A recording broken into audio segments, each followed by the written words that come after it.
ڕێکەوتی هەشتی خەرمانانی ساڵی 1361 هەتاوی کاتێک کە کادر و پێشمەرگەکانی کۆمەڵە و خەڵکی زەحمەتکێشی کوردستان لە تەدارکاتی ڕێزگرتن لە یادی کاک فوئادی ڕێبەردا بوون، پێشمەرگەیەکی فیداکاری کۆمەڵە بە ناوی هاوڕێ مورتەزا پێیکفەلەک لە نێوان ئاوایەکانی دایانە و مەرزبان سەر بە ناوچەی سنا بەهۆی تەقینەوەی مینجانی ئازیزی بەخت کرد.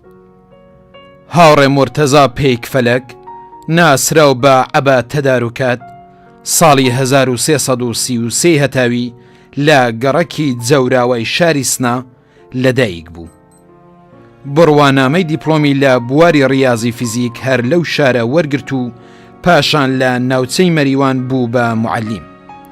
ساڵی 1356 هەتاوی بۆ درێژەدەم بە خوێندن چووە زانستگا. هاوڕێ مورتەزا بە بۆنەی دۆستایەتیە کە لەگەڵ هاوڕێیانی گیانبەخت کرد و کاک سدیق کەمانگەر و شەید ڕەوف کەمانگەرەوە بووی، لەگەڵ سیاسەتەکانی کۆمەڵە ئاشنایی پەیدا کرد و وەک لایەنگرێکی کۆمەڵە دەستی دایە کاری شۆڕشگێڕانە. ساڵی 1358 هەتاوی بەهۆی داخرانی زانستگاوە هاوڕێ مورتەزا نەیتوانی درێژە بە خوێندن بدات و دووبارە گەڕایەوە کوردستان و بە بڕیاری کۆمەڵە لە ئاوایی وڵ لە بەرپلەی ساراڵی سنا درێژەی بە کاری معەلیمیدا. هاوڕێ مورتەزا بەهاری ساڵی 1359 هەتاوی پەیوەندی خۆی لەگەڵ کۆمەڵە قایمتر کرد و لە شەڕی 24 ڕۆژەی خەڵکی شاری سنەدا وەک هەڵسوڕاوێکی شێلگیری کۆمەڵە چالاکانە بەشداری کرد و پاشان پەیوەست بوو بەڕیزی پڕ لە شانازی پێشمەرگایەتی کۆمەڵە. ڕێکەوتی نۆی خەرمانانی ساڵی 1358 هەتاوی کاک فوئاد مستەفا سوڵتانی ڕابەری بەناوبانگی کۆمەڵە و بزوتنەوەی ڕزگاری خوازانەی خەڵکی کوردستان و یەکێک لە دامەزرێنەرانی کۆمەڵە و داهێنەری خەباتی مەدەنی لە شەڕێکی نابەرابەر و قارەمانانەدا لە بەرابەر هێزێکی گەورەی کۆماری ئیسلامی لە نیزیگ ئاوایی بەسام لە نێوان مەریوان سەقز گیانی ئازیزی بەخت کرد. هاوڕێ فوئاد مستەفا سوڵتانی ناسراو بە کاک فوئاد ساڵی 1327 هەتاوی لە ئاوایی ئاڵمانە سەر بە شاری مەریوان لەدایک بوو. ساڵی 1346 هەتاوی کاتێک کە خوێندکاری زانستگای پیشەسازی تاران بوو لەگەڵ خەباتی سیاسی ئاشنا بوو، هەر لەو کاتەوە هاوڕێ فوئاد تا کاتی گیانبەختکردنی وەک ڕابەرێکی خەباتی چەوساوەکان بێوچان درێژەی بە خەباتی سیاسیدا. کاک فوئاد پاییزی ساڵی 1348 هەتاوی لەگەڵ چەند هاوڕێی دیکە لەوانە هاوڕێ محەممەد حوسەین کەریمی، هاوڕێ عەبدوڵڵاه موهتەدی، هاوڕێ شوعەیبی زەکەریایی، هاوڕێ یەدوڵڵا بێگلەری، هاوڕێ موسلح شێخولیسلامی و هاوڕێ ساعد وەتەندوست کۆمەڵەی شۆڕشگێڕی زەحمەتکێشانی کوردستانی ئێرانیان دامەزران کە تا کاتی سەرکەوتنی ڕاپەڕین هەڵسوڕانی ئەو ڕێکخراوەیە بە نهێنی مایەوە. کاک فوئاد ساڵی 1353 هەتاوی لەلایەن ساواکەوە دەستگیر کرا و ماوەی 4 ساڵ لە زیندانی حکوومەتی شادا بوو. لە چەندین ناڕەزایەتی دەربڕین لە نێوان زینداندا و وەک ڕابەرێکی خەبات و مانگرتنی زیندانیان درێژەی بە خەباتدا. پاییزی ساڵی 1357 هەتاوی کاک فوئاد لە زیندان ئازاد کرا و دوای ئازادی لە زیندان لە هەموو بوارەکانی خەباتی سیاسیدا لە کوردستان یەکێک لە ڕێبەرانی کارامەی خەباتی چەوساوەکان بوو. ڕێبەریکردن و دامەزراندنی یەکێتی جوتیاران، دامەزراندنی شوڕاکان و پێکێنان و دامەزراندنی یەکەمین دەستەکانی هێزی پێشمەرگەی کۆمەڵە و ڕێخستنی بەرەنگاری چەکدارانە لە شاری سنا لە نەورۆزی خێناویدا و کۆچی مێژووی خەڵکی شاری مەریوان و وەستانەوەی چەکدارانە بەرامبەر بە هێرشی 28 گەلاوێژی ساڵی 1358 هەتاوی حکوومەتی کۆماری ئیسلامی بۆ سەر کوردستان لە نمونە دیارەکانی ڕێبەرایەتی ژیرانەی کاک فوئاد بوون. کاریگەری فکری کاک فوئاد توانی وەها هێز و تەوژمێک بە خەباتی زەحمەتکێشانی کوردستان بدە کە زەحمەتکێشان بڕوا بە هێزی خۆیان بێن و ڕێبەرایەتیکردنی لایەنەکانی ژیانی کۆمەڵایەتی بە ئەرکی خۆیان بزانن. لەو سەردەمەدا کۆمەڵە یەکێک لە گەشترین سەردەمەکانی ژیانی خۆی تێپەڕ دەکرد. جام بەختکردنی کاک فواد کلێنێکی گەورەی خستە ناو ڕیزەکانی خەباتی شۆڕژگێرانە لە کوردستان و بۆ کۆمەڵەش زیانێکی گەورە بوو.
ڕێکەوتی نۆی خەرمانانی ساڵی 1363 هەتاوی لە جەریانی کەمینێکی هێزە بەکرێگیراوەکانی کۆماری ئیسلامی لە ناوچەی پاوە پێشمەرگەیەکی فیداکاری کۆمەڵە بە ناوی هاوڕێ نەسرۆڵڵا ڕۆستەمی جانی ئازیزی بەخت کرد.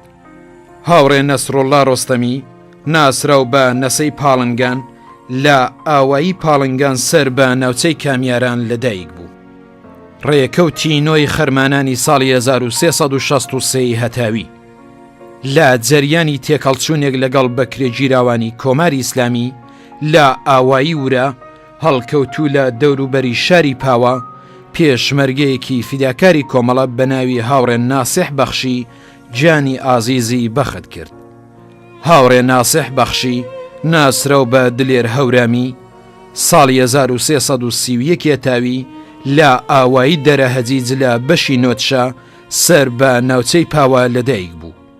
ساڵی 1358 هەتاوی کە هاوڕێ ناسیح بەهۆی نزیکایەتی لەگەڵ کۆمەڵێک لە هەڵسوڕاوانی تەشکیلاتی کۆمەڵە ئاشنایی پەیدا کرد و ئەم نزیکایەتی لە ماوەیەکی کووردا ئەوی بە سیاسەت و ئامانجەکانی کۆمەڵە ئاشنا کرد.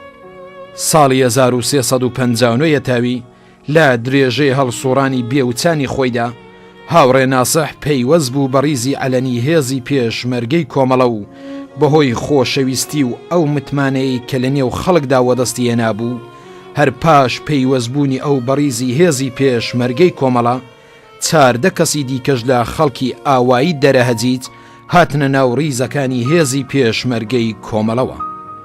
لە دەورانی پێشمەرگایەتی خۆیدا هاوڕێ ناسیح جیا لە ناوچەی هەورامان لە چەندین ناوچەی وەکو کامیاران، ژاوەرۆ، مەریوان، سەردەشت و کرماشان لێ براوانە لە ڕیزەکانی کۆمەڵەدا هەڵسوڕا و لە درێژەی هەڵسوڕانی خۆیدا چەندین بەرپرسایەتی لەوانە فەرماندەیی دەستە و پەل و تەنانەت بەرپرسایەتی نظامی پێشمەرگەکانی کۆمەڵی لە ناوچەی هەورامان و ئەستۆ گرت.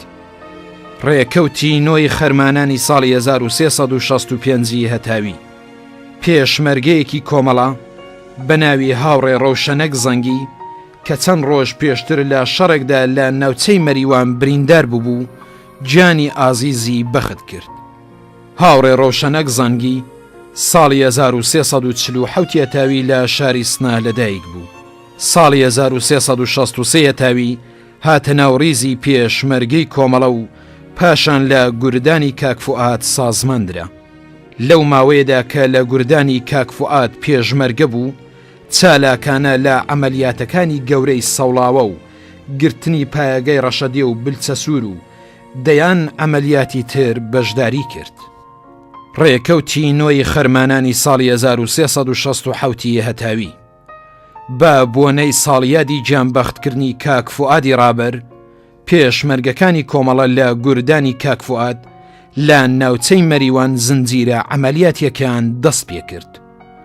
لە ئاوایەکانی چاڵی سوور و گێڵیکەران سەر بە ناوچەی مەریوان مەقڕ و پایەگاکانی کۆماری ئیسلامی کەوتە بەرهێرشی پێشمەرگەکانی کۆمەڵە و لە ئاکامی شەڕێکی قورس و حەماسیدا هێزی دوژمن تووشی زیان و زەرەرێکی قورس هات. بەداخەوە لەم شەڕەدا دوو پێشمەرگەی فیداکاری کۆمەڵە بە ناوەکانی هاوڕێ فەرید مەنسووری و هاوڕێ عەتا ڕەوشەن لە ئاوایی چاڵی سوور جانی ئازیزیان بەخت کرد. هاوڕێ فەرید مەنسووری ساڵی 1346 هەتاوی لە شاری کرماشان لەدایک بوو. ساڵی 1365 هەتاوی هاتە ناو ڕیزی پێشمەرگەی کۆمەڵە و لە دەیان شەڕ و عەمەلیاتی پێشمەرگەکانی کۆمەڵە بەشداری کرد. هاوڕێ عەتا ڕەوشەن ساڵی 1345 هەتاوی لە شاری مەریوان لەدایک بوو. ساڵی 1364 هەتاوی هاتە ناو ڕیزی پێشمەرگەی کۆمەڵە و لە مەیدانی شەڕ دژ بە هێزە داگیرکەرەکانی کۆماری ئیسلامی دەیان حەماسەی خوڵقاند. ڕێکەوتی دەی خەرمانانی ساڵی 1359 هەتاوی پێشمەرگەکانی کۆمەڵە لە نیزیگ ئاوایی خۆشا و سەر بە ناوچەی مەهابەت بەرەنگاری ستونێکی هێزە بەکرێ گیراوەکانی کۆماری ئیسلامی بوون کە لە ئەنجامدا شەڕێکی قورس لە نێوان پێشمەرگەکانی کۆمەڵە و بەکرێ گیراوانی کۆماری ئیسلامی ڕوویدا. لەم شەڕەدا دەیان کەس لە هێزە بەکرێ گیراوەکانی کۆماری ئیسلامی کوژران و چەندین ماشین کەوتە دەست پێشمەرگە قارەمانەکانی کۆمەڵە. ڕێکەوتی دەی خەرمانانی ساڵی 1360 هەتاوی لە ئاکامی شەڕی ناوخۆیی لە کوردستانی ڕۆژهەڵات هاوڕێ تاهیر باجەڵانی پێشمەرگەی فیداکاری کۆمەڵە گیانی ئازیزی بەخت کرد.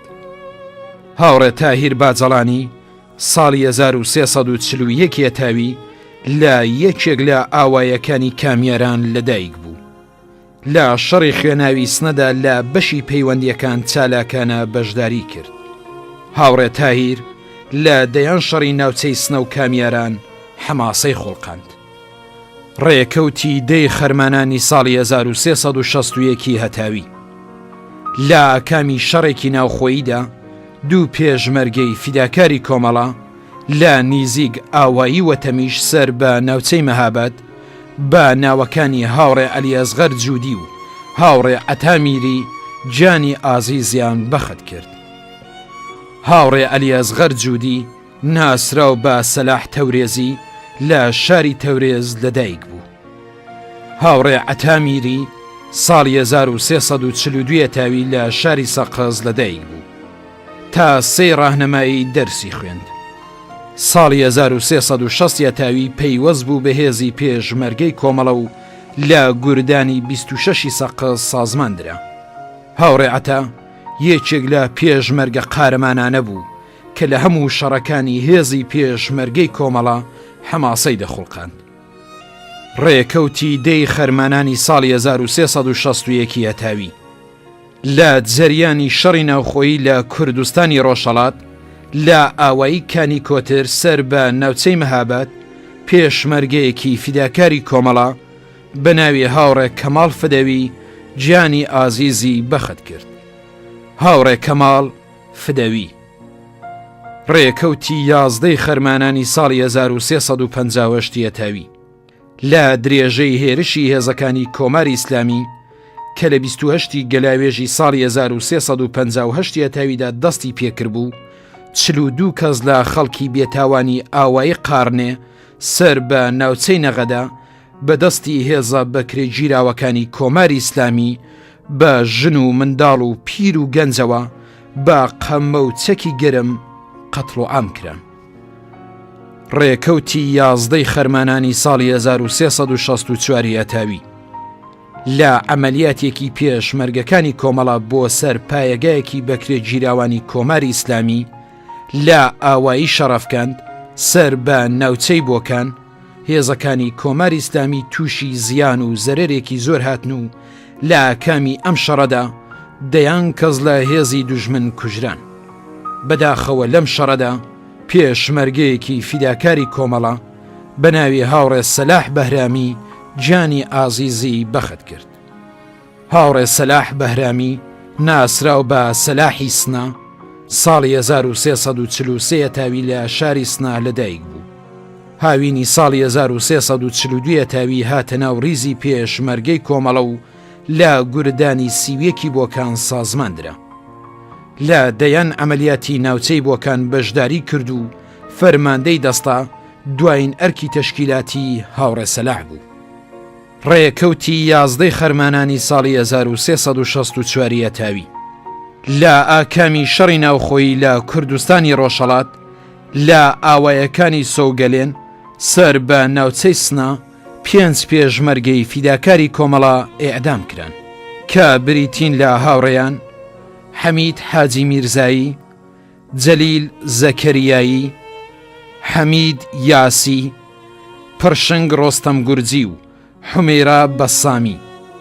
ئەو 5 پێشمەرگە فیداکارەی کۆمەڵە بوون کە گیانی ئازیزیان لە پێناو ئامانجە بەرزەکانی خەڵکی زەحمەتکێشی کوردستان بەخت کرد و چوونە ناو کاروانی پڕ لە شانازی شەهیدانی کۆمەڵەوە. هاوڕێ پڕشنگ ڕۆستەم گورجی ناسراو بە ئەرغەوان لە شاری سنا لەدایک بوو. ساڵی 1362 تاوی هاتە ناو ریزی پێشمەرگەی کۆمەڵە. ئەم ئەندامە چالاکەی کۆمەڵە هاوسەری شەهید سەلاحی میرزایی بوو. هاوڕێ حومەیرا بەسامی ناسراو بە محتەرەم لە یەکێک لە ئاوایەکانی دیواندەرە لەدایک بوو. ساڵی 1362 تاوی هاتە ناو ریزی پێشمەرگەکانی کۆمەڵە و لە دەیان شەڕی ناوچەی سەردەشت و سنا ڕۆڵی سەرەکی ژێرە.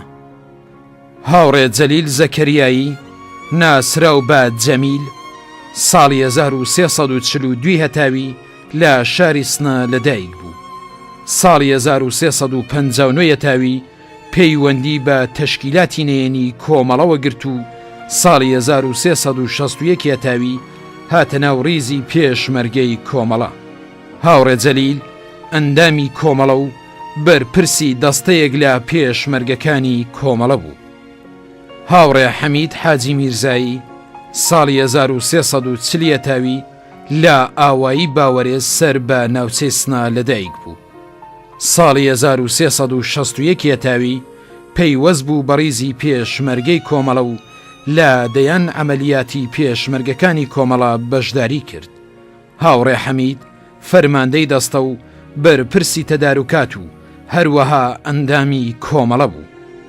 هاوڕێ حەمید یاسی ساڵی 1340 تاوی لە شاری سنا لەدایک بوو. لە شەڕی 24 ڕۆژەی سنا چالاکانە بەشداری کرد.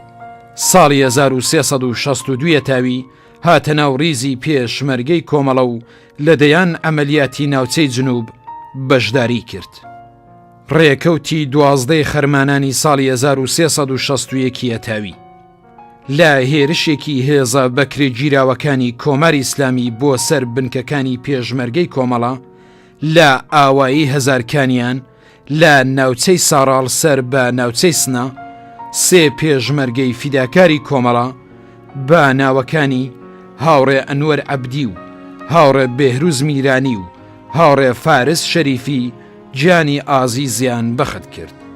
لەم شەڕەدا کە هێزی کاوە بەشداری کرد دەیان کەس لە هێزەکانی کۆماری ئیسلامی کوژران و دەستکەوتێکی زۆر کەوتە دەست پێشمەرگەکانی کۆمەڵە. هاوڕێ ئەنوەر عەبدی ساڵی 1337 تاوی لە ئاوایی باخچەڵە سەر بە شاری دیواندەرە لەدایک بوو تا دیپلۆم دەرسی خوێند. ساڵی 1358 تاوی هاتە ناو ریزی پێشمەرگەی کۆمەڵە. لە ماوەیەکی کووردا بوو بە بەرپرسی سیاسی و نیزامی دەستە و دواتر بەرپرسی نیزامی پەلێک لە پێشمەرگەکانی هێزی کاوەی پێسپێردرا. هاوڕێ بێروز میرانی لە ئاوایی شێرکوژ سەر بە ناوچەی بیجار لەدایک بوو.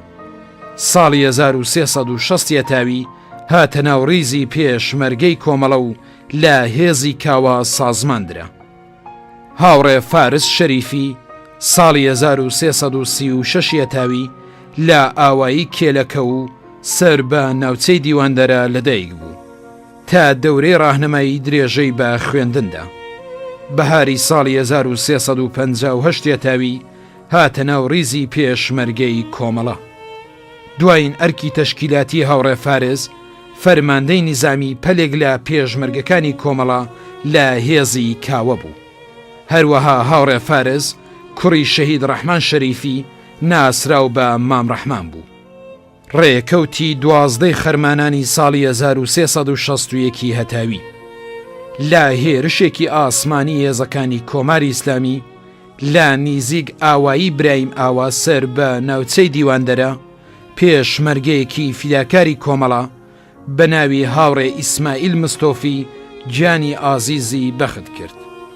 هاوڕێ ئیسماعیل مستۆفی ساڵی 1345 هەتاوی لە ئاوایی زەڕینە سەر بە ناوچەی دیواندەرە لەدایک بوو. ساڵی 1359 تاوی بوو بەلایەنگری کۆمەڵە و ساڵی 1361 هەتاوی کە تەمەنی 16 ساڵان بوو پەیوەست بوو بە ڕیزی عەلەنی هێزی پێشمەرگەی کۆمەڵە.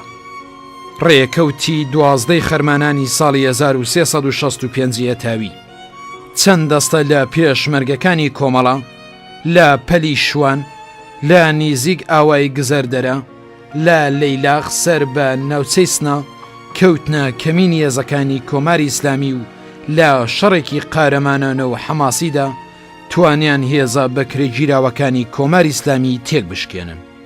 بەداخەوە لەم شەڕەدا پێشمەرگەیەکی فیداکاری کۆمەڵە بە ناوی هاوڕێ بێروس قاسمپور گیانی ئازیزی بەخت کرد.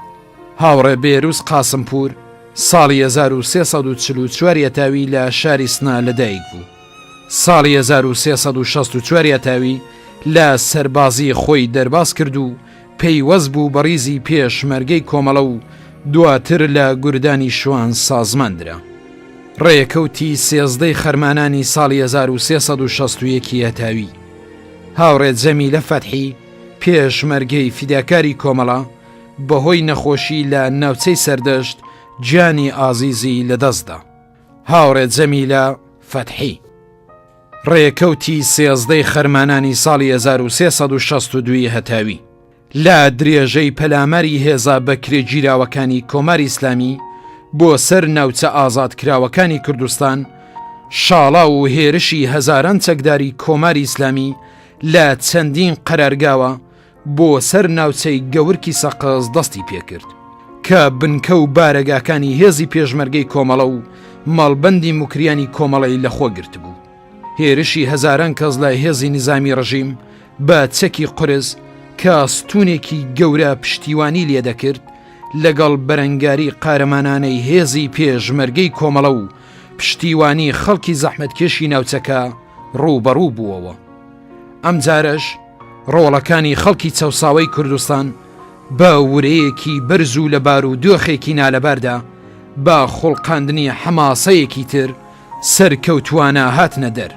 ئەم هێرشە 3 ڕۆژی خایاند و لەو ماوەدا پێشمەرگەکانی کۆمەڵە لە گوردانی 26 سەقز و گوردانی 31 بۆکان و گوردانی 24 مەهاباد بە بێپشودان سەنگەر بە سەنگەر مقاومەتیان کرد. لەم شەڕەدا دەیان کەس لای هێزەکانی کۆماری ئیسلامی کوژران.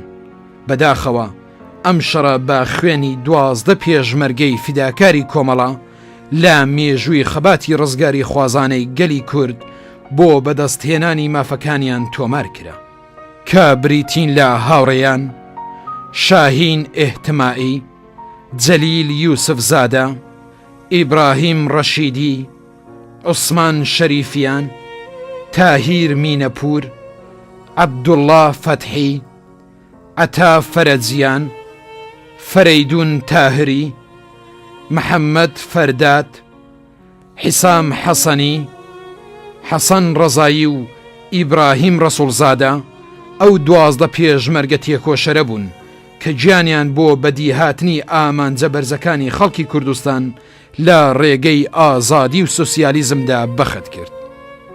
هاوڕێ حەسەن ڕەزایی ساڵی 1344 تاوی لە شاری سەقز لەدایک بوو. پاییزی ساڵی 1360 تاوی هاتە ناو ڕیزی پێشمەرگەی کۆمەڵەوە. هاوڕێ ئیبراهیم ڕەسوڵزادە ساڵی 1332 تاوی لە ئاوایی سیار سەر بە ناوچەی گەورکی سەقز لەدایک بوو. ساڵی 1359 تاوی هاتە ناو ڕیزی پێشمەرگەی کۆمەڵە. هاوڕێ فەرەیدون تاهری ساڵی 1341 تاوی لە ئاوایی کۆنەڵان سەر بە ناوچەی سەقز لەدایک بوو. ساڵی 1360 تاوی هاتە ناو ڕیزی پێشمەرگەی کۆمەڵە. هاوڕێ فەرەیدون بەرپرسی دەستەیەک لە پێشمەرگەکانی کۆمەڵە بوو. هاوڕێ محەممەد فەرداد ساڵی 1340 تاوی لە شاری سەقز لەدایک بوو. پاییزی ساڵی 1361 تاوی هاتە ناو ڕیزی پێشمەرگەی کۆمەڵە. هاوڕێ عەتا فەرەجیان ساڵی 1341 تاوی لە شاری سەقز لەدایک بوو. ماوەیەک تەشکیلاتی نهێنی کۆمەڵە بوو. بەهاری ساڵی 1362 تاوی هاتە ناو ڕیزی پێشمەرگەی کۆمەڵە. هاوڕێ ئیبراهیم ڕەشیدی ساڵی 1342 تاوی لە شاری سەقز لەدایک بوو. پاش ڕاپەڕینی گەلانی ئێران لە ساڵی 1357 تاوی پەیوەندی بە کۆمەڵەوە گرت. پاییزی ساڵی 1360 تاوی پەیوەست بوو بە ڕیزی پێشمەرگەی کۆمەڵە. هاوڕێ عوسمان شەریفیان ساڵی 1332 تاوی لە ئاوایی سوند سەر بە ناوچەی سەقز لەدایک بوو. دیپلۆمی هەر لە شاری سەقز وەرگرت و پاش شۆڕشی گەلانی ئێران لە ساڵی 1357 تاوی بوو بە تەشکیلاتی کۆمەڵە و هاوینی ساڵی 1362 تاوی هاتە ناو ڕیزی پێشمەرگەی کۆمەڵە. هاوڕێ جەلیل یوسف زادە ساڵی 1344 تاوی لە شاری سەقز لەدایک بوو. بەهاری ساڵی 1362 تاوی هاتە ناو ڕیزی پێشمەرگەی کۆمەڵە. هاوڕێ شاهین ئیحتمائی ساڵی 1349 تاوی لە شاری ئەهواز لەدایک بوو. بەهاری ساڵی 1362 تاوی هاتە ناو ڕیزی پێشمەرگەی کۆمەڵە. هاوڕێ عەبدوڵڵاه فەتحی ساڵی 1343 تاوی لە ئاوایی بڵەجەری ناوچەی سەقز لەدایک بوو. هاوینی ساڵی 1361 تاوی هاتە ناو ڕیزی پێشمەرگەی کۆمەڵە. هاوڕێ تاهیر مینەپور ساڵی 1343 تاوی لە ئاوایی کانی کۆتر سەر بە ناوچەی مهاباد لەدایک بوو. زستانی ساڵی 1360 تاوی پەیوەندی بە کۆمەڵەوە گرت و هاوینی ساڵی 1361 تاوی هاتە ناو ڕیزی پڕ لە شانازی هێزی پێشمەرگەی کۆمەڵە. هاوڕێ حسام حەسەنی ساڵی 1341 تاوی لە ئاوایی شیوەت و سەر بە ناوچەی سەقز لەدایک بوو. ساڵی 1358 تاوی بوو بەلایەنگری کۆمەڵە و ساڵی 1359 تاوی پەیوەندی با ڕیزەکانی پێشمەرگەی کۆمەڵەوە گرت.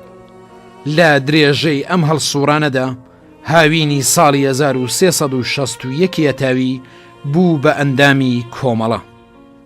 ڕێکەوتی سێزدەی خەرمانانی ساڵی 1368 هەتاوی لە هێرشێکی تێرۆریستی بۆ سەر ئۆردوگای بۆتێ لە کوردستانی عێراق هاوڕێ سدیق کەمانگەر یەکێک لە ڕابەرانی خۆشەویست و بەناوبانگی کۆمەڵە جانی ئازیزی بەخت کرد. هاوڕێ سدیق کەمانگەر ساڵی 1325 تاوی لە ئاوایی ئافریان سەر بە ناوچەی کامیاران لەدایک بوو. بەهۆی ئەوەی کە باوکی کارمەندی بەخشداری بوو، ئەویش و هەمووی خێزانی ماڵیشی لەگەڵ باوکی ئەم شار و ئەو شاریان دەکرد. هاوڕێ سدیق لە شاری کرماشان خوێندنی دەبیرستانی تەواو کرد و دیپلۆمی لەو شارە وەرگرت. ساڵی 1344 تاوی چووە دانشگای تاران و لە ڕشتەی ئەدەبیاتدا دەستی کرد بە خوێندن. بەڵام ساڵی 1345 تاوی بەهۆی عەلاقەیەکە بە ڕشتەی حقوق هەبوو چووە دانشکدەی حقوق و لەو ڕشتەیەشدا درێژەی بە خوێندندا. ساڵی 1350 تاوی خوێندنی لە ڕشتەی حقوقدا تەواو کرد و هاتە مەیدانی کۆمەڵایەتیەوە. هاوڕێ سدیق هەر لە دەورەی دانیشتجوویەوە وەک باقی هاوڕێیانی کە بەڕیزی کۆمەڵە پەیوەست ببوون هەستی بە خەبات بۆ ڕزگاری بەشەریەت لەدە زوڵم و چەوسانەوە کرد و ئەشق بە ڕزگاری ئینسان و بە ڕزگاری بەژمەینەتان و چەوسانەوەی کۆمەڵ لە دەرونیدا دەکڵاو بەرەو خەباتی سیاسی هانی دەدا. لەو سەردەمەدا بەهۆی ئاشنابوونی لەگەڵ هاوڕێیانێک کە دواتر ببوون بە دامەزرێنەرانی کۆمەڵە زۆری پێنەچوو بە تەواوی هاتە ناو کۆڕی هاوڕێیانی شۆڕژگێڕەوە و هاتە ناو ڕیزی پڕ لە شانازی کۆمەڵە. هەر لەو کاتەوە ئەرکی فعالیەتی نهێنی تەشکیلاتی و ئەستۆ گرت. ساڵی 1350 تاوی بوو بە دۆست و یاری دەدەری جوتیارانی زەحمەتکێشی دار سەیرانی مەریوان و لە دژی دەرەبەگەکانی ئەو ناوچەیە. وەک وەکیلێکی تێکۆشەر ببوو بە پارێزەری مافی ڕەوایان. دڵ سۆزانە ڕێنوێنی دەکردن و لە دەستگا دەوڵەتیەکان بەتایبەت لە دادگوستەریدا جەسوورانە دیفاعی لێ دەکردن. ساڵی 1350 تاوی بۆ پشتیوانی کردن لە مانگرتنی زیندانە سیاسیەکان لە زیندانی شاری سنەدا هەوڵین تەحەسونی لەبەر دادگوستەری ئەو شارەدا وەڕێخست. لە هەوڵین کۆبوونەوەی بەرینی خەڵکی شاری سنەدا یەکێک لە چوار سوخەنڕانی ئەو کۆبوونەوەیە بوو کە بۆ هەوڵین جار سرودی شۆڕژگێڕی و شۆڕژ لە کوردستان لەگەڵ ئیرتجاع و کۆنەپەرستی لێکی جیا کردەوە و خۆی وەک ڕابەرێکی شۆڕژگێڕ و دژ بە کۆنەپەرستی بە جەماوەری خەڵکی شاری سنە ناساند. کاتێک کە هاوڕێ شوعەیبی زەکەریایی لە زیندانەوە بەرەو شاری سنە دەهاتەوە و مفتی زادە لە ترسی گەشەکردن و پەرەسەندنی شۆڕژگێڕانە پێشوازی لە هاوڕێ شوعەیبی تەحریم کرد. هاوڕێ سدیق بۆ یەکەم جار بە جەسارەتێکی تەواو بە ناوی خۆیەوە ئیتلاعیەی دەرکرد و هاندانی خەڵکی شاری سنە بۆ پێشوازی لە هاوڕێ شوعەیب بەردی بناغەی لێهاتووی و ڕێبەرایەتی لە شاری سنەدانا و هەوڵین جار لە تەحەسونی مزگەوتی جامعەی شاری سنەدا کە کۆمەڵێک خەڵکی ئەو شارە بۆ ئازادی معلمی شۆڕژگێڕ بۆ ئێحتراز بە قسەکانی شەهریاری فەرماندەی لەشکری 28 سنە تەحەسونی کرد بوو. هاوڕێ سدیق بە دەنگی دلێری وەک بورکانی هەوڵین ئیختیاری بە دەوڵەتی شاڕاگەیاند. چووە پشتی تریبۆن و وتی جارێکی تر بە دەوڵەت ئیختار دەکەم لە ئاوری تۆڵەی خەڵکی وەگیان هاتوو بترسێ و معلمی شۆڕژگێڕ و خۆشەویستی ئێمە ئازاد بکات. شاری کامیاران کە لە سەرەتایی بزوتنەوەی جەماوەری ساڵی 1350 تاوی بۆ ماوەیەک بەهۆی تاقمێک کۆنەپەرستی مەحەلیەوە لە ڕژیمی شا پشتیوانیان دەکرد باوەشی بۆ وەرگرتنی شۆڕژگێڕی ناسرا و بە دژی کۆنەپەرستی و ئیرتجاع کردەوە و هاوڕێ سدیق لە کاتێکدا کە چەکدارەکانی ڕژیمی شا و کۆنەپەرستانی مەحەلی دەستە و تفەنگ ڕاوەستا بوون بە دەنگی بەرز هێرشی کردە سەر ڕژیمی شا و وتی من سدیقی کەمانگەر بە ناوی کرێکار و زەحمەتکێشەوە و بە ناوی خەڵکی مەحروم و بەژمەینەتی کوردستانەوە قسە دەکەم. ئازیزانم، من یەکێک لە ئێوەم، خەڵکی ئافریانی کامیارانم. ئەم تریبۆنە ئازادە، مەترسن، هەر کەس هەرچی لە دڵدایە بێت و بیڵێ. و بەم جۆرە ئەم کۆبوونەوە بوو بە نوختە گۆڕانێک لە وەزعی شاری کامیاراندا و کامیارانیش بەهۆی هاوڕێ سدیقەوە هاتە ناو جەرگەی شۆڕشی کوردستانەوە. هاوڕێ سدیق ساڵی 1350 تاوی بوو بە ئەندامی مرکزی کانونی وەکەلە و جەمعیەتی حقوقدانانی ئێران و هەروەها ڕاستە و خۆش یارمەتی معلمانی شاری سنەیدا بۆ پێکهێنانی کانونی معلمانی شاری سنە. هاوڕێ سدیق هەروەها یەکێک لە دامەزرێنەرانی سەرەکی جەمعیەتی دیفاع لە ئازادی و ئینقلابی شاری سنە بوو. هەروەها وتەبێژ و بەرپرسی ئەم جەمعیەتەش بوو. ئەم جەمعیەتە لەو سەردەمەدا دەور و نەقشێکی گرنگی هەبوو لە پێکێنانی سەندیکا کرێکارانی فەسلی لە شاری سنە و هەروەها ئەم جەمعیەتە لە موسادرەی شۆڕشگێڕانەی دەرەبەگەکان لە لایەن جوتیارانی زەحمەت کێشانەوە پشتیوانی ئەکرد و تێیدا بەشداری ئەکرد. لە 22 ڕێبەندانی ساڵی 1357 تاوی هاوڕێ سدیق لە مرکزی تەلەڤیزیۆنی شاری سنەوە بۆ یەکەم جار قسەی کرد و بە بۆنەی سەرکەوتنی ڕاپەڕێنی 22 ڕێبەندانەوە و پیرۆزبایی لە خەڵکی شاری سنە کرد و داوای لێکردن کە هەتا گەیشتن بە ئامانجەکانی ئەم ڕاپەڕینە بە شۆڕشی هەقخوازانەی خۆیان درێژە بدەن.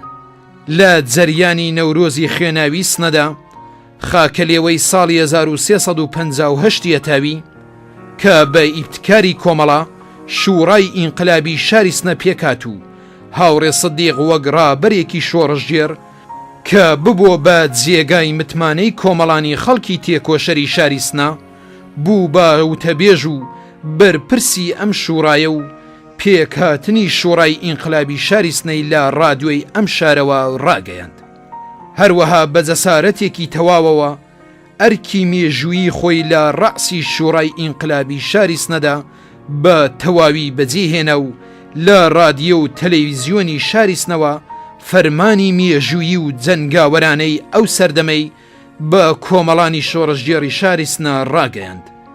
بە جەماوەری خەڵکی ود بە ئەسلحەی ساردیان گەرم هەرچی وە دەستان دەکەوێ هێرش برنە سەر پادگانی لەشکەری 28 و ئەسلحەکان بۆ دیفاع لە خۆیان و لە دەستکەوتەکانی ڕاپەڕینی 22 ڕێبەندان بەدەستەوە بگرن و ئەم هێنانەی دژە شۆڕشە بە تەواوی تەفر و تونا بکەن.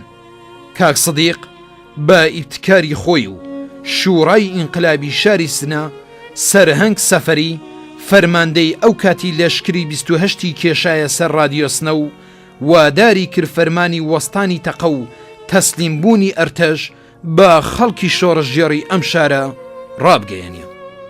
کاتێک جمهوری ئیسلامی مەجبور بوو تەقە ڕاوەستێنێ و ڕوو بکاتە مزاکرە و نوێنەری دەوڵەتی موەقەتی مەهدی بازرگان و حەسەنی سەدر وەزیری دادگوستەری و نوێنەرانی شۆڕای ئینقلابی ڕژیمی تاڵەقانی و بەهەشتی و ڕەفسەنجانی و بەنی سەدر هاتنە شاری سنە لە کۆبوونەوەی دانیشگای ڕازیدا تاڵەقانی کە بە نەقشە و بەرنامەی لە پێشەوە نەواری قسەکانی هاوڕێ سدیقی خسپۆ سەر کە فەرمانی هێرشی بۆ سەرپادگانی شاری سنەدا بوو کتبووی ئەم سدیقی کەمانگەرە چێیە کە دەستوری ئاوای سادر کردووە و لەکوێیە دەبێ پەیدای بکەین و مجازاتی بکەین. هاوڕێ سدیق لە تاڵەقانی هات بۆ دەنگ و وەک هەمیشە بە دەنجی دلێریەوە کە تەزووی مەرجی دەخستە لەشی کۆنە پەرستانەوە وتبووی منم سدیقی کەمانگەر بەڵێ من داوام لە خەڵک کردووە ئێوە قسەتان چییە؟ بەم جۆرە و لە جەریانی دەورێک لە خەباتی شۆڕژگێڕانە و مێژوویدا هاوڕێ سدیقی کەمانگەر بوو بە سیمایەکی خۆشەویست و ڕابەرێکی خاوە نفوزی ناو جەماوەری کرێکاران و زەحمەت کێشان و بزوتنەوەی شۆڕژگێڕانە لە کوردستان بوو بەڕابەرێکی هەمەلایەنە و بەتوانا و لێهاتوو بوو بە ئاژیکاتۆرێکی جەماوەری بوو بە کەسێک کە دەنجی دلێری دەنجی ئێعترازی کۆمەڵانی کرێکار و بەژمەینەت بوو لە دژی نظامی گەندەڵی سەرمایەداری دەنجێک کە لە مێشک و زەینی کۆمەڵانی کرێکار و چەوساوەکاندا بۆ هەمیشە چەسپاوە. هاوڕێ سدیق بە دوای گرتنەوەی شاری سنە و کامیاران بۆ درێژە پێدان بە ئەرکەکانی کۆمەڵە و بۆ پەروەردەکردن و بارهێنانی هێزی پێشمەرگەی کۆمەڵە لە جنوبی کوردستان هەموو پێدەشتەکانی سنە و کامیارانی تا شاری کرماشان نایە ژێر پێ دێ بە دێ گەڕا و لەگەڵ کرێکاران و زەحمەت کێشانی ئەو دێهاتانە لە نزیکەوە لەگەڵ دەرد و ڕەنجیان تێکەڵ ببوو. ڕێکەوتی سێزدەی خەرمانانی ساڵی 1384 هەتاوی جەلادانی کۆماری ئیسلامی لە زیندانی شاری ورمێ پێشمەرگەیەکی فیداکاری کۆمەڵەیان بە ناوی هاوڕێ ئیسماعیل محەممەدی ئێعدام کرد و چووە ڕیزی شەهیدانی کۆمەڵەوە. هاوڕێ ئیسماعیل محەممەدی ساڵی 1344 تاوی لە ئاوایی تیکانتەپا سەر بە ناوچەی بۆکان لەدایک بوو. هاوڕێ ئیسماعیل لە مەعموریەتێکی تەشکیلاتی لەلایەن هێزەکانی کۆماری ئیسلامیەوە بەدیل گیرە. ڕێکەوتی چاردەی خەرمانانی ساڵی 1364 هەتاوی هێزە سەرکوتگەرەکانی کۆماری ئیسلامی کادر و ئەندامێکی تەشکیلاتی نهێنی کۆمەڵەیان بە ناوی هاوڕێ تۆفیق خەلیلی لە زیندانی شاری سنا تیرباران کرد. هاوڕێ تۆفیق خەلیلی ساڵی 1344 تاوی لە شاری سنا لەدایک بوو. پاش شۆڕشی گەلانی ئێران پەیوەندی بە کۆمەڵەوە گرت و لە بەشی تەشکیلاتی نهێنی کۆمەڵە سازماندرا. بەڵام پاش ماوەیەک گیرا و دوای ماوەیەک توانی لە زیندان دەرباز بێت. بەڵام چەندین مانگ لە ئازادبوونی تێپەڕ بوو کە دووبارە دەستگیر کراوە. ڕێکەوتی چاردەی خەرمانانی ساڵی 1365 تاوی لە ڕووداوێکی ئۆتۆمۆبیلدا کادر و ئەندامێکی تەشکیلاتی نهێنی کۆمەڵە لە جادەی ئاهواز بە ناوی هاوڕێ جەماڵ گودازگەر جانی ئازیزی لەدەستدا. هاوڕێ جەماڵ گودازگەر ساڵی 1345 تاوی لە شاری مەریوان لەدایک بوو. هاوڕێ جەماڵ وەکو تەشکیلاتی نهێنی شارەکانی سنە و ورمێ و خوزستان چالاکانە بەشداری کرد و هەروەها بەرپرسی کتێبخانەیەک لە شاری سنا ئەرکی تەشکیلاتی ئەم شۆڕشگێڕە بوو. ڕێکەوتی چاردەی خەرمانانی ساڵی 1366 هەتاوی دەستەیەک لە پێشمەرگەکانی کۆمەڵە لە ئاوایی میشیا و سەر بە ناوچەی سەقز لەگەڵ بەکرێ گیراوانی کۆماری ئیسلامی تووشی شەڕێکی قورساتن و پێشمەرگەکانی کۆمەڵە لەم شەڕەدا بە قارەمانیەتی و فیداکارێتی خۆیان حماسەیەکی تریان خوڵقاند و زەبرێکی قورسیان لە داگیرکەران وەشاند. بەداخەوە لەم شەڕەدا پێشمەرگەیەکی فیداکاری کۆمەڵە بە ناوی هاوڕێ عومەر ئاوغ جانی ئازیزی بەخت کرد. هاوڕێ عومەر ئاوغ ناسراو بە عومەر شۆڕاوە ساڵی 1346 تاوی لە شۆڕاوە سەر بە ناوچەی مەهاباد لەدایک بوو. بەهاری ساڵی 1360 تاوی هاتە ناو ڕیزی پێشمەرگەی کۆمەڵە. لە دەیان شەڕی ناوچەکە قارەمانانە بەشداری کرد و ئەم ئەندامە چالاکەی کۆمەڵە بەرپرسی دەستەیەک لە پێشمەرگەکانی کۆمەڵە بوو. ڕێکەوتی چاردەی خەرمانانی ساڵی 1366 هەتاوی باهۆی ڕووداوێکی دڵتەزێن لە ئاوایی لکبن سەر بە ناوچەی پیرانشار لایەنگرێکی کۆمەڵە بە ناوی هاوڕێ فاتمە بناوەند جانی ئازیزی لەدەستدا. هاوڕێ فاتمە بناوەند ساڵی 1348 تاوی لە شاری نەغەدا لەدایک بوو. هاوڕێ فاتمە هەر بە ناسینی سیاسەت و ئامانجەکانی کۆمەڵە وەک لایەنگرێکی تێکۆشەر دەستیدایە تەبلیغی ئەم سیاسەت و ئامانجە. ساڵی 1360 تاوی لێبراوانە لەگەڵ تەشکیلات پەیوەندی گرت و ئەم جارە لە نێو شاردا فعالیەتی بەرینتری دەست پێ کرد. بڵاوکردنەوەی ئێعلامیە و خەبەرنامەکانی کۆمەڵە لە ناو خوێندکاران و خەڵکی ناوشاردا، کۆکردنەوەی یارمەتی ماڵی، تەهیەی گزارش و گەیاندنی بە دەستی تەشکیلات، زۆر فعالیەتی تر مەیدانی هەڵسۆڕانی هاوڕێ فاتمە بوو. زستانی ساڵی 1360 تاوی بۆ ماوەی ڕۆژێک لە مەدرسە بازداشتیان کرد و پاشان بۆ جاری دووهەم کە گیرا 2 ڕۆژ زیندانی کرا. مانجی گەڵاڕێزانی ساڵی 1365 تاوی لە شاری نەغەدا جارێکی تر لە لایەن بەکرێ گیراوانی ڕژیمەوە گیرا و بۆ ماوەی 3 مانگ کەوتە بەر تونترین ئەشکەنجە و ئەزیەت و ئازاری جەلادانی ڕژیمەوە.